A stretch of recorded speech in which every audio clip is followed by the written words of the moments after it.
Good evening. Time now for week-ending sports. Cayman's ace swimmer Shaune Fraser isn't bothered by the headlines condemning India's preparations for the Commonwealth Games. The two-time Olympian is in Singapore in training camp, putting the finishing touches on his preparations for the Games in New Delhi, India, which have been plagued by controversy in the last few days, especially as they prepare to welcome more than 7,000 athletes from 71 countries. But Shaune's main focus is handling his business in the pool and bringing home a medal. He spoke to me last night from Singapore on Let's Talk Sports.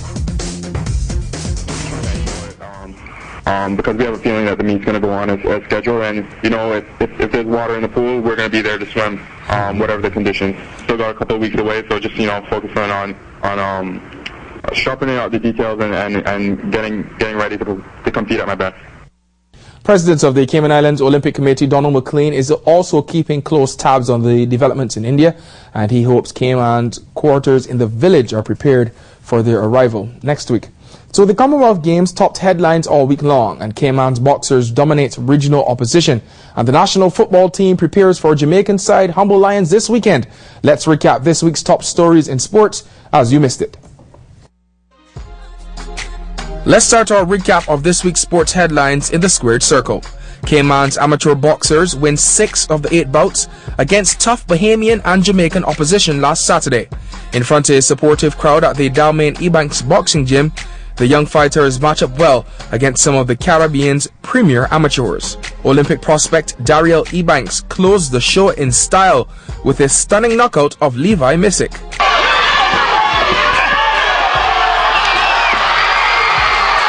We'll have all the highlights of the matches later on in the show. Also on Saturday, Marius Acker and Chrissy Dooling take the top spots in the second run of the Fidelity Fun Run series. That series wraps up this Saturday morning. Overseas concerns were raised surrounding India's readiness to host the Commonwealth Games. Some of the international teams not happy with the living facilities, but Indian officials promise to be ready. We are doing our best, and we are sure and confident that we will be able to complete the entire cleaning of the residential wing.